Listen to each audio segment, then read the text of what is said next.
Eberflus and this mess of coaching, it all could have been avoided. And remember before the draft, I had said on the air, I believe Caleb Williams and his party are concerned about ending up in Chicago. Now, he came out the next day and said, that's not true. It's not true. I just saw Caleb this weekend. Seems happy, saw his dad. But there were concerns, and these are the concerns. So let's see. You had a losing defensive head coach. Here comes Caleb Williams. Maybe hire Cliff Kingsbury, his offensive coordinator who wanted the job. Nope, they pass on him for Shane Waldron, who when he got moved out of Seattle, Seahawk players were highly critical of. They didn't do their homework. All they had to do is make a couple of calls. The players wanted him out in Seattle. He bombs in Chicago. So now you have a defensive coach going on the hot seat day one.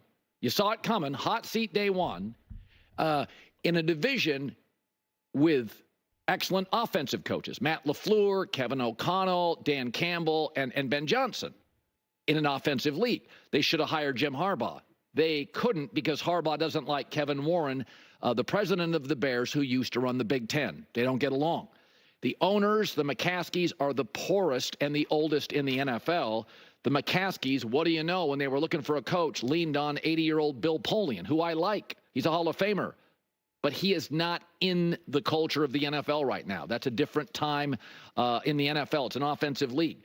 So the McCaskies are so old-fashioned. I'm not joking here. They would not allow swearing when the Bears were on Hard Knocks.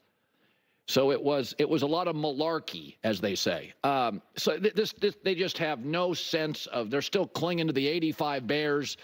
They have no real sense of the new league. And this is what Caleb Williams privately. Everybody was like, ugh. Can they get it right? The Chicago Bears are a tornado of dysfunction. I mean, the world's going to AI. They're still clinging to AOL. It doesn't work.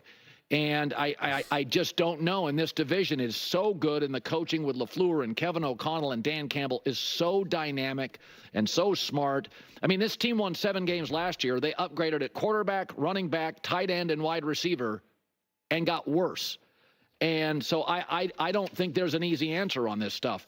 I said this when Al Davis got old the last decade for the Raiders. Raider fans would go, how do you think we're going to be? And I used to tell them, you will not have a chance to be good. Al Davis is going to block any chance for optimism. The Cincinnati Bengals right now. Okay. I don't want to let's focus on the Bears here. Listen. This is obviously not where the Bears want to be. This has obviously been a mess. I've unpacked the game before, and I'll maybe do that again. I assume maybe first things first, we'll talk about the game a little bit more deeply. This is obviously more about just the Bears as a whole, the franchise as a whole. So I'll kind of keep my comments more focused on that. I don't think we have to unpack the whole not using a timeout and all of that again and again and again. Here's the reality, though, that I see with the Bears. Is that I do believe Caleb Williams has already shown us special. He's already shown us why he is the number 1 overall pick. I really, really believe that. People want to kind of hold his feet to the fire for some of the failures this season. I mean, just look how much of a mess this organization is. The coaching staff, this team, this franchise. And the fact that he hasn't completely imploded, that he's looked better than other quarterbacks who have also been in bad circumstances, I think it's actually incredibly impressive and incredibly remarkable. So I am very, very impressed in seeing what he's been able to do, both his highs and his lows, considering the circumstances. It's impressive. It really is. So when Colin is saying, what do we do here? There's no easy solution. There is and there isn't. You got the quarterback right. Listen, at the minimum, even if we want to say that Caleb Williams isn't going to be, which I'm not saying this is true. I'm just saying, even if we want to play this game where we say, you know what, Caleb Williams, he was supposed to be the greatest quarterback ever, generational talent, better than Mahomes. Everyone said he's, oh my God. Let's just say that that's not what his peak is, right? That he is not going to be on Mahomes' level or whatever, because that is what people were obviously hoping and expecting. let's just say that just ends up not being his reality, no matter what, no matter who his head coach is. Perfect roster, perfect everything. To me, it's clear that he is still on track to be an undeniable, bona fide starter. So not one of those quarterbacks where you're like, I don't know, do we move on from him? What are we going to do in this situation? Like, you have those real questions about other quarterbacks, whether it be the Trevor Lawrences of the world, Baker Mayfield. I understand he's redeemed himself, but at least early on in his career, it was like, I don't know, what are we doing with Baker? Do we move on from him? Do we not? Right? Kind of this like 1 foot in, 1 foot out mentality. Sam Darnold, many quarterbacks of the past where it's just kind of this like, what are we doing?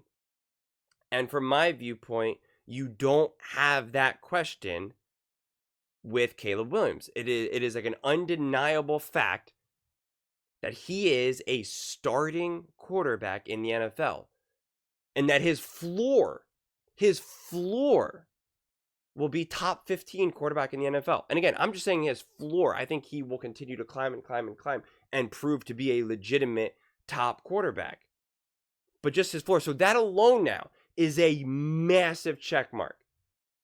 All you need to do is get the coach. You just have to find the coach. They should almost treat a coach like they treat like a running back. Just keep ripping through them until you find one that you know, yep, we got it. This is the guy. This is who it is. Maybe it's Cliff Kingsbury. Maybe it's someone else. Again, I don't know. I'm not going to pretend like I have this great idea of like who the coach is. They already messed that up. My answer was already Harbaugh last year. They didn't do that. I would have said, oh my God, we got Caleb Williams, number 1 overall pick. Let's get out there and we just got to make Harbaugh an offer that he just absolutely cannot refuse. And look how much it's helped the Chargers, obviously. That ship has sailed. It's not available. I do not think Ben Johnson is coming to the Chicago Bears. I just do not think it. I think he is going to be just blue-blooded, too loyal from his feet up, from his heads to his feet. Man, like he is going to be 100% Detroit Lions forever. He will take another head coaching. He will take a head coaching job, but he is just not going to go to the division rival within the division, Chicago Bears. I just don't see it happening. I really, really don't. I think he is just like this old school loyal guy. So yeah, Cliff Kingsbury would appear to probably be the best candidate that you can get.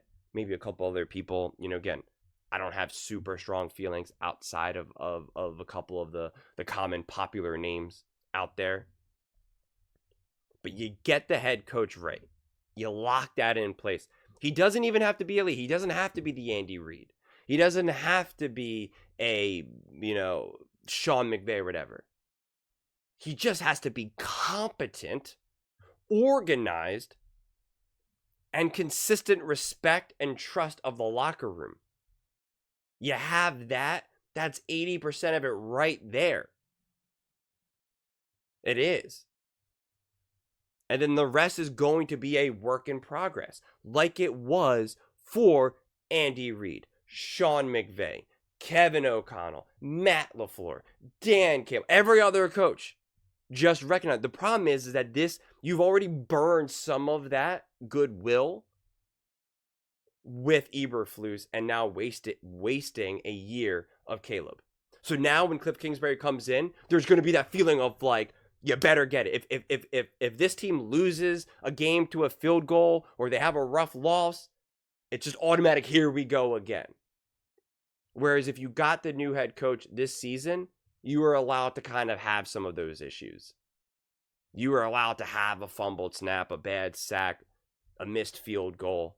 You were allowed to have some of those losses. But now it's like there's now that extra stacked on pressure. So the coach needs to understand that. And that message needs to be conveyed to everyone in the locker room, to all of the fans, to all the suit and ties. You need to understand that this is still going to be a work in progress. Things don't get fixed immediately. Again, Harbaugh came in and has made a huge impact on the Chargers. The Chargers still have had some rough losses. They've still had their moments. They've won some games where you're like, what the heck was that? No one's picking the Chargers to win the Super Bowl this year. I feel as though because of how this is all unfolded right now, it's still going to be like this pressure cooker, just like, oh my God, oh my God, oh my God. Caleb Williams next year better be an MVP candidate. The Bears better be fighting to win the division. They better make it to the NFC Championship game. And it's just like, that's just poor management. That's poor expectation, managing expectations. So it's too claustrophobic right now with the Chicago Bears organization. I mean, people are screaming Caleb Williams is a bust. How do you take a sack? And it's like, he's a rookie quarterback in a dysfunctional franchise. You have to properly diagnose the problem to understand what the solution is and what the reality of the situation is. But you have the quarterback. You have the skeleton of the team. You got the meat and potatoes, the bones of it. You need a coach who will not only know how to lead and be the X's and O's, but also the culture. You need to create the real culture of this team. Otherwise, it's going to be influenced by the emotions of the players, of a young quarterback like Caleb. And you know what? That's really hard to create a culture off of a young quarterback who has the weight on his shoulders, who's also maturing and growing and trying to figure himself out. That's why you need a man. You need a man who understands. That is where the Dan Campbells, the Andy Reids, the McVays, like, they already know who they are. They do. They know who they are. Caleb Williams does not know who he is yet. And honestly, I don't know if Cliff Kingsbury knows who he is yet. Unfortunately. I don't even know who I am yet, man. Like, it's not an easy thing. So Cliff Kingsbury is an interesting situation to get him as a head coach. But honestly, I don't think Cliff Kingsbury would have been as successful with the Washington Commanders if he was the head coach. You needed Dan Quinn, who understands who he is. This is where old men kind of thrive in a lot of ways. They just do. It's like a weird thing to say, but it's true. They got that wisdom. They got that experience. They got that stability. They're already locked in their life. They're often married. They got kids who are already like in college and stuff. Like they've just done it. They've been there. They're rooted. They've had some amazing highs and some awful lows. They've already buried their parents, right? Like they've just had the intense moments of life. So they just understand all of this stuff more deeply. And it's not always, right? Obviously, you have a lot of great young coaches. So I'm not saying like only get old people there. I'm not trying to say that. I'm just saying when you have a culture and a mess that is of the Chicago Bears, I don't know, man. And that's the thing. Cliff Kingsbury is going to be an interesting hire. But I don't know if he has the ability to march up to management and say, yo, this is what I need. This is what I want. This is what I expect. So it's going to be interesting. This is going to be interesting. But I think there's more to be optimistic about than pessimistic about. And I feel as though Colin is really kind of painting this picture of like, this team is such a mess. What the heck are you going to do? This is just a plane that's crashing. And I'm not seeing it that way. I'm seeing that this plane is going down, but they just need someone to fly it. They just need a better pilot. Because everything else, the plane itself is inherently fine. So we shall see. But those are just my thoughts. I'd absolutely love to hear yours.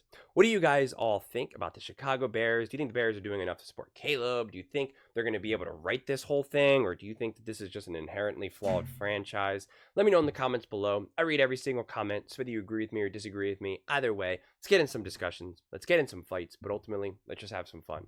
And please do consider subscribing. We are building an amazing community here, and I'd absolutely love to see you part of it. I want to build something that we all genuinely feel connected to, something that we're really excited to be part of. I think we're well on our way to doing it.